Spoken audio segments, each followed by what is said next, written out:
Thursday, everybody. Dr. Peter Glidden. Here we are yet again, another edition of Fire Your MD Now.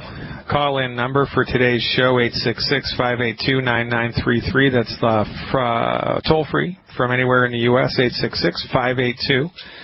866-582-9933. And if you're listening to the podcast and you'd like help, either with product selection or understanding the longevity business opportunity, that number, 855-347-3696.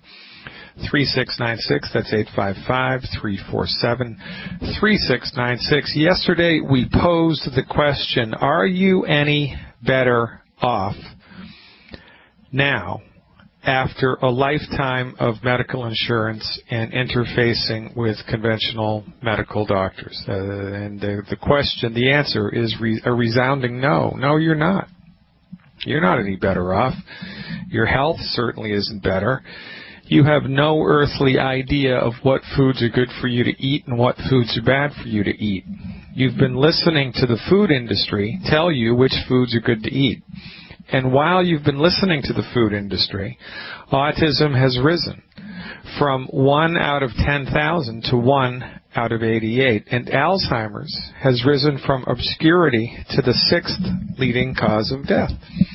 While you've been listening to the food industry tell you what to eat, while you have been going to MDs, only MDs, who are only trained in drugs and surgery for all of your health concerns, your health suffers because MDs are not trained in how to cure anything. MDs are trained in how to manage illness. And, we need to take a breath, take another breath, take a third breath, look around, and see whether or not we've gotten any bang from our money, our medical insurance. We haven't.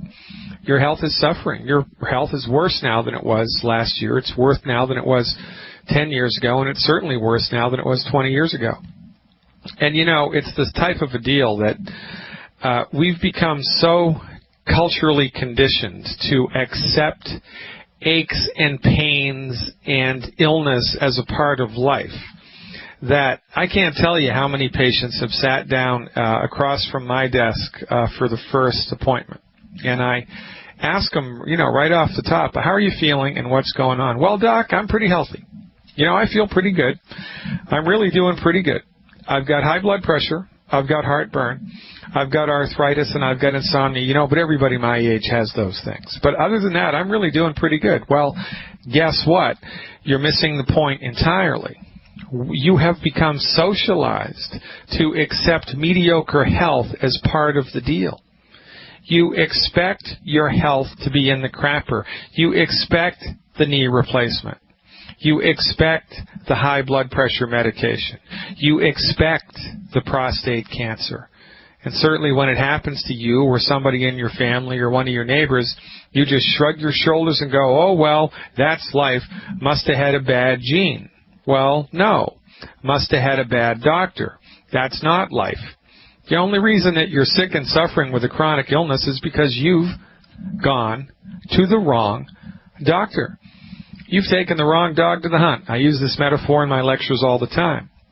The problem that we have here in the United States, and certainly in all industrialized nations around the world, is that the pharmaceutical industry and the MDs have gone out of their way to convince you that they are the only show in town, so you don't really know that there's anything else. And when you think about other types of medicine, you categorize them all into the alternative box, which, means that they're inferior somehow. Oh, they're alternative to the MDs. Well, I don't practice alternative medicine.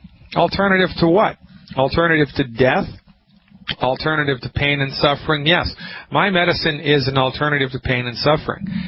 If you want to couch it in those terms, then I'm all for it. But the only people that call what I do and what my colleagues do alternatives is our competition. We don't refer to ourselves as alternative medical practitioners. You've got to be kidding me.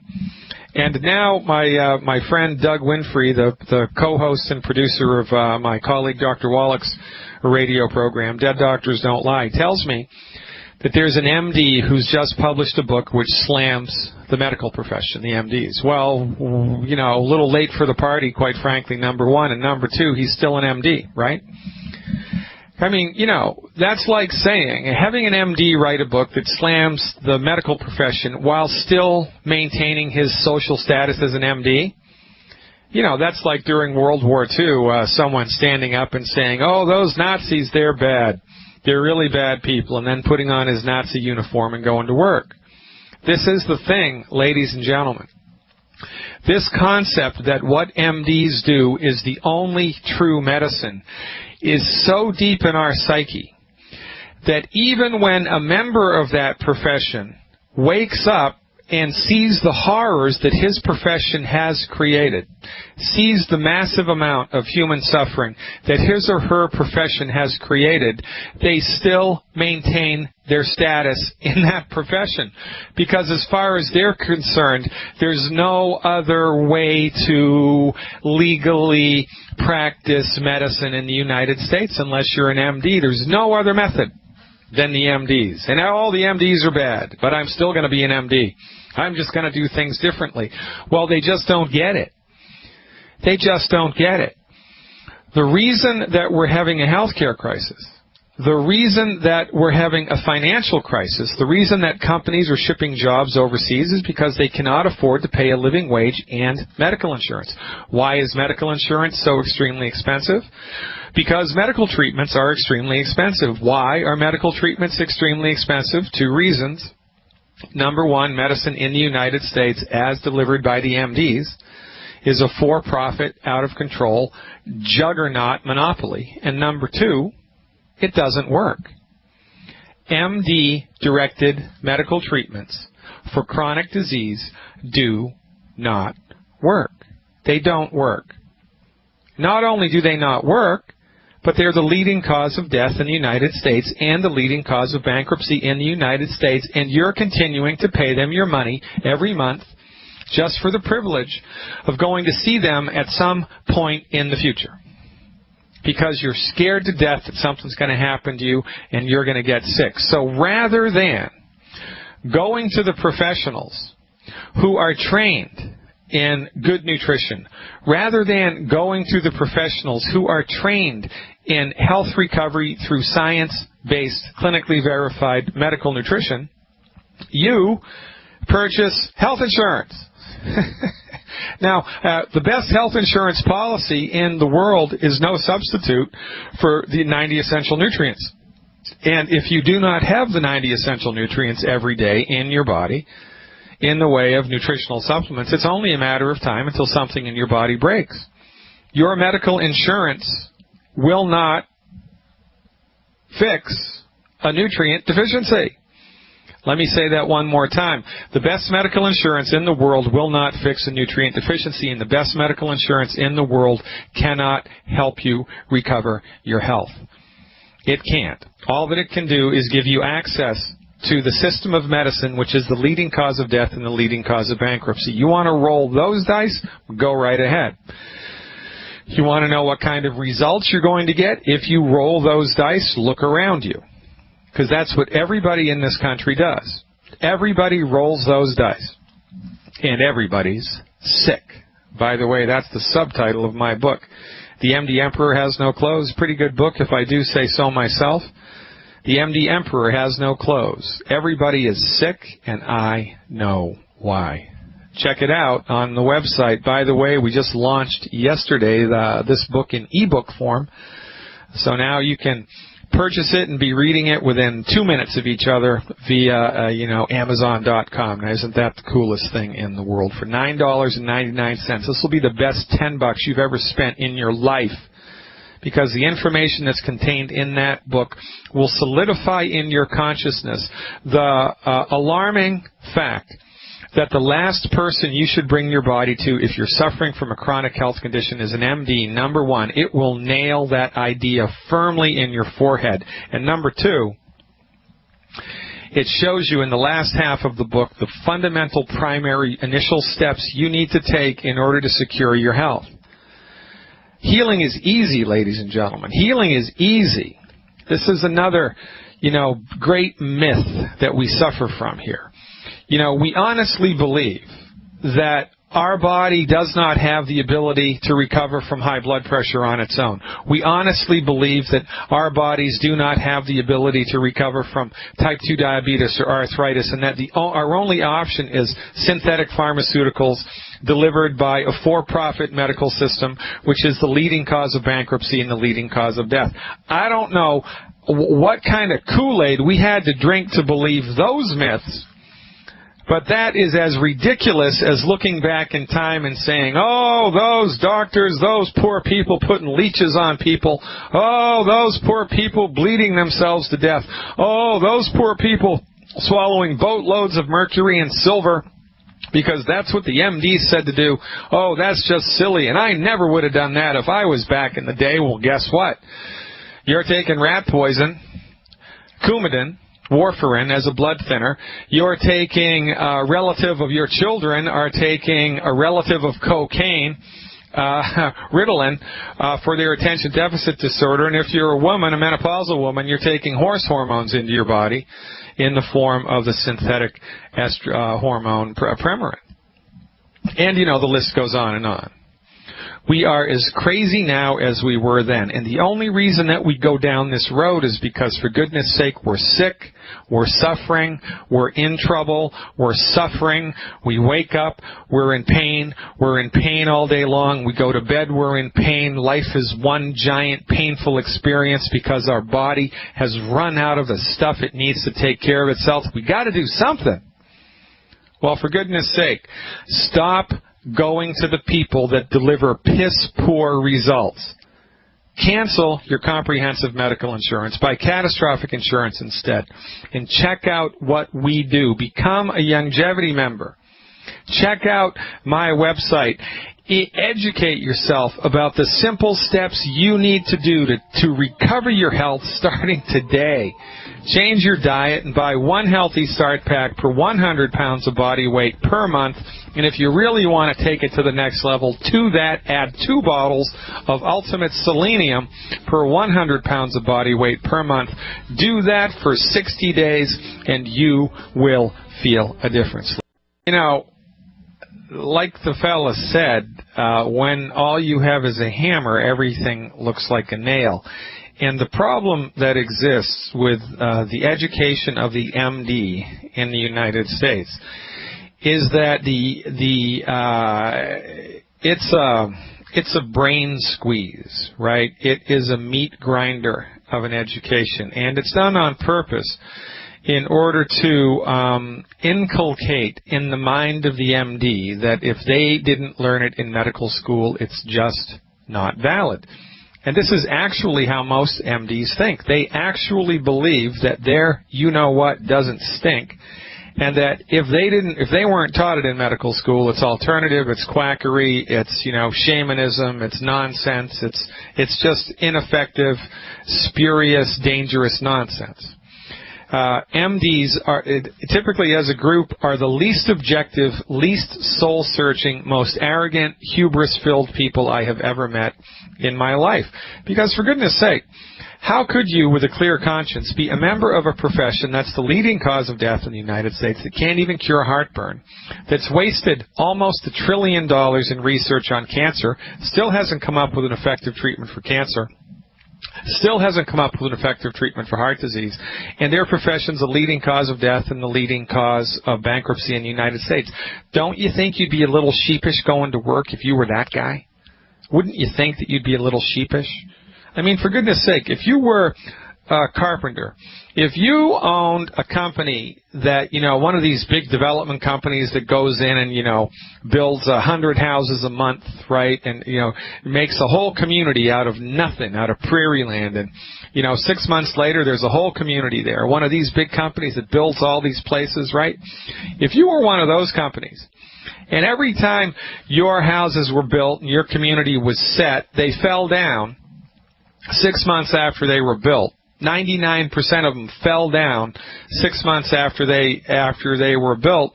Wouldn't you be a little sheepish going to work? Wouldn't you feel a little guilty? Wouldn't you be, well, what you'd be is out of business, quite frankly. But the medical doctors aren't out of business because they have legislated themselves into the top dog position. And because they have legislated themselves into the number one position, they can do whatever they want to do and get away with it, and you will still go to them and give them your hard-earned money. There's no other profession that comes even close to this. This was a stroke of genius. Whoever set this up, was a genius. And this was set up on purpose. The medical profession was set up this way on purpose. All of the Latin names, all of the high-tech stuff that they do, the doctor with the white coat and the stethoscope, who's very kind of domineering, male-dominated medical profession, domineering in the way that they talk to you. They never talk to you. They always talk at you, and they never discuss what's going to happen. They always tell you what to do. This is trained behavior. This doesn't just happen. MDs are trained to talk to you this way. They are trained not to have conversations with you, but they are trained to tell you what to do because they think they're smarter than nature. They think they're smarter than God, and they are so filled with hubris and arrogance that when their stuff fails, they blame you. Oh, it can't be the doctor's fault. It's got to be you. You must be lazy. That's why you're overweight. Must be your genetics. Yeah, that's it. It's your parents and grandparents' fault. That's why you have high blood pressure. That's why you have asthma. That's why you have type 2 diabetes. Can't be the doctor's fault. Can't be my ridiculous, juvenile, dangerous, old-fashioned, outdated, narrow-minded, dogmatic therapeutics. Can't be that. It's got to be you. Oh, yes, doctor. It's genetics? Oh, do you have a new drug for that, doctor? Can I please have some more rat poison, doctor? Can I please, doctor, can I have some more horse hormone, please? Please, can you give me that? This is the height of our insanity. Anything relative to health. No politics, no religion, just health.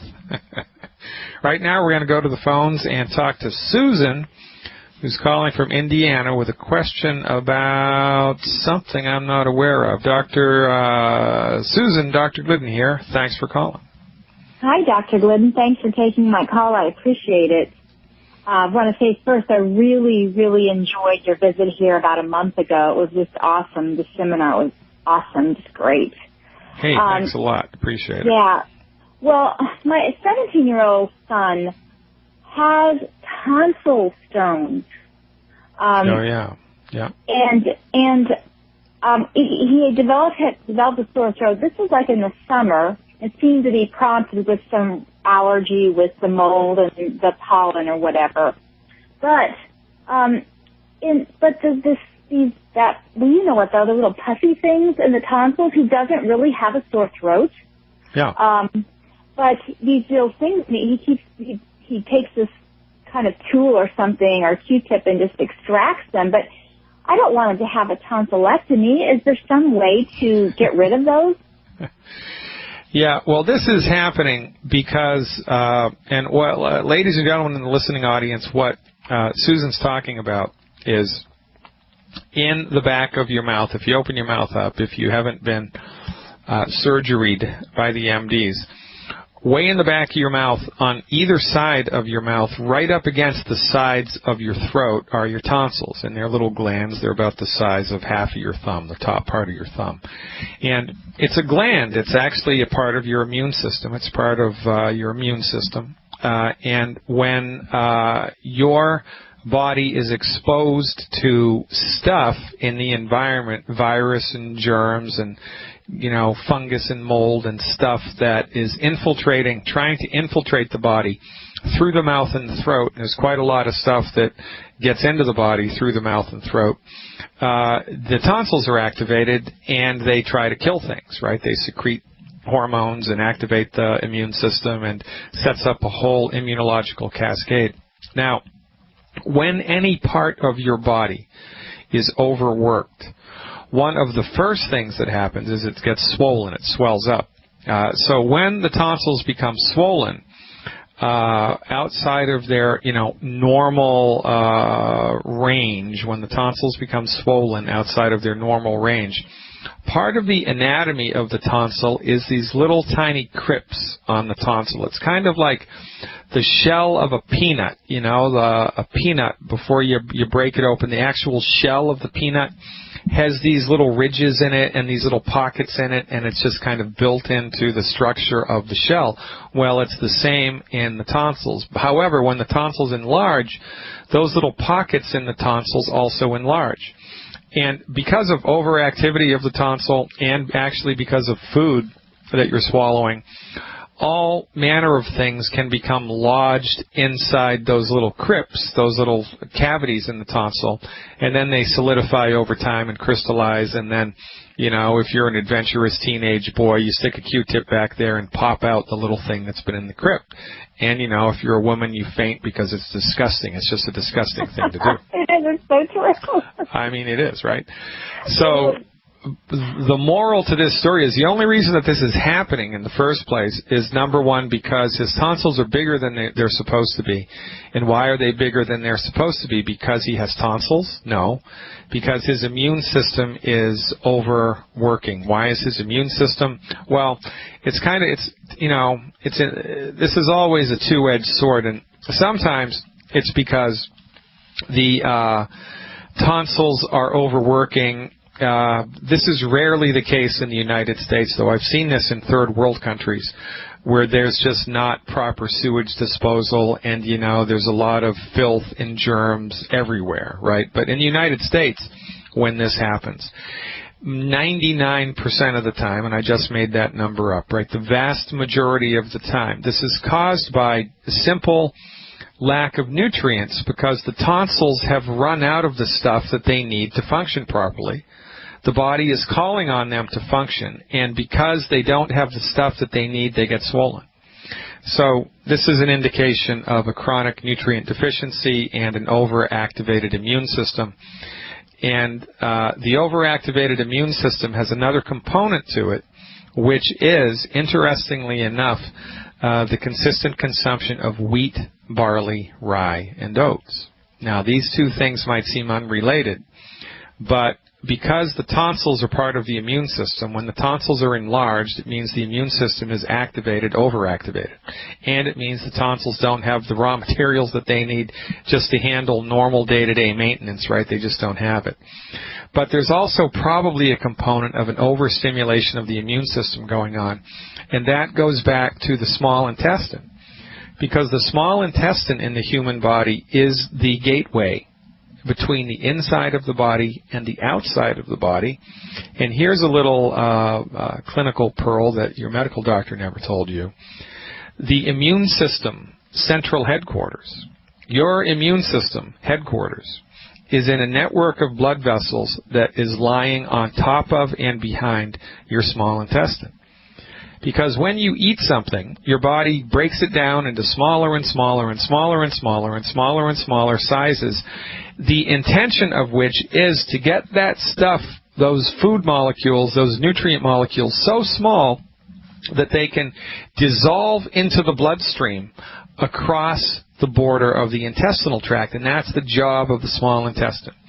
The job of the small intestine is to import nutrients into the bloodstream. Right? So when nutrients are imported from the outside of the body to the inside of the body through the small intestine, when they get inside the body, they meet the immune system. It's just like the border guard going into Canada, going into Mexico. You meet the border guard. Well, you meet the immune system. So immune system central headquarters is in a network of blood vessels right in the center of your body, right on top of and behind your small intestine. Now, here's the kicker. When you are eating whole wheat bread, when you are eating whole wheat bagels, when you're eating whole wheat pasta, when you are eating Wheaties, when you are eating Wonder Bread, when you are eating organically grown whole wheat bread with wheat and barley and rye that was harvested by Trappist monks under a full moon while they're chanting, right? The cleanest, most healthy stuff in the world, supposedly. When you eat that stuff, anything that has wheat, barley, rye, or oats in it, it punches holes, microscopic holes, in the intestinal tract.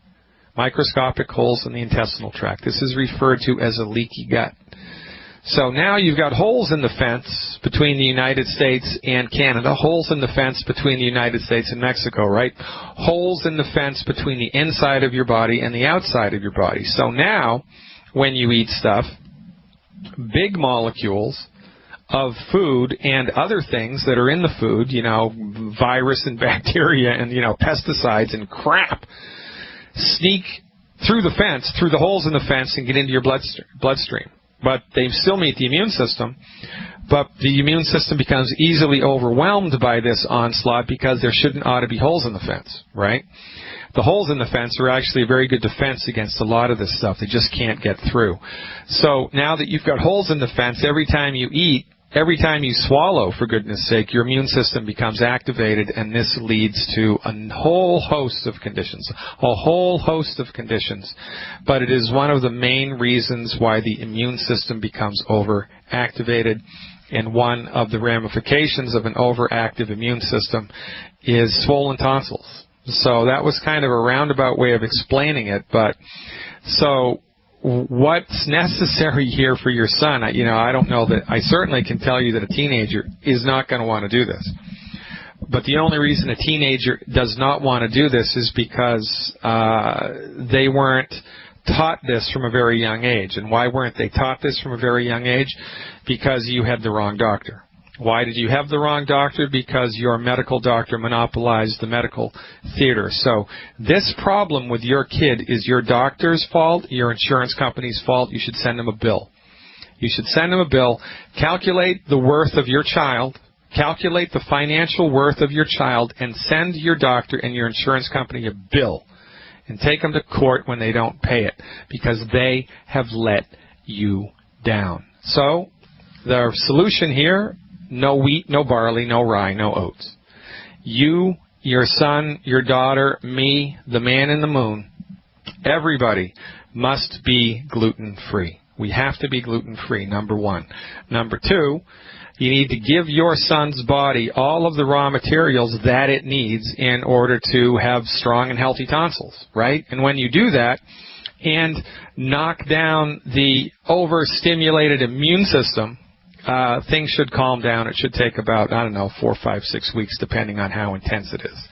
So the secret sauce here, in order to support and promote the health of your son's body, would be, per month, one Healthy Start pack. Well, how much does he weigh, by the way? How much does he weigh, Susan? He's about 170 or maybe 180. All right, so you're going to give him the 200-pound dose if you can afford it. If you can't afford that, you give him a 150-pound dose. If you can't afford that, the minimum is the 100-pound dose. So in my perfect world, he would be consuming 2 Healthy Start packs a month, 2 Healthy Start packs a month, 4 bottles of selenium a month, and a couple of bottles of colloidal silver. Now, here's what I want to do with the colloidal silver. And Longevity has a really good colloidal silver, by the way. So you get a couple of bottles of the colloidal silver. It's a Longevity product. And you go to CVS and get a spray bottle, a little tiny spray bottle. And you pour the colloidal silver into the spray bottle. And 3, 4, 5, 6 times a day, he opens his mouth and he sprays the tonsils with the colloidal silver. And the colloidal silver tastes like water. There's no alcohol. There's nothing in it. It doesn't sting. It doesn't, it just feels like you're spraying water into the back of your throat. But you want to maybe even get a little straw and stick it on the end of the spray bottle like they do with those cans of WD-40, Right. And spray the colloidal silver right on the tonsil. All right. Do that 3, 4, 5, 6 times a day and immediately before bed. And also, a couple of times a day, you want him to gargle with hot salt water. Hot salt water. I just want you to pour tons and tons of salt. I want you to saturate water with salt, so that it can't take any more, Just saturate hot water, not scalding hot water, just hot water from the tap with salt, and have him gargle with that and spit it out. Gargle and spit it out a couple of times a day, once in the morning, once at night, plus the colloidal silver 4 times a day, plus the Healthy Start pack and the diet. And within 6 months of that program, he will be the strongest, healthiest child in your neighborhood, hands down. and then he will become the poster child for longevity, and then you can enroll him into the longevity business, because I met a kid. I can't remember how old this kid was. He was either 10 or 12 in Utah, a number of months ago. He's 12 years old max. He's a longevity representative. He's making close to $500 a month. $500 a month. He's 12 years old, if that.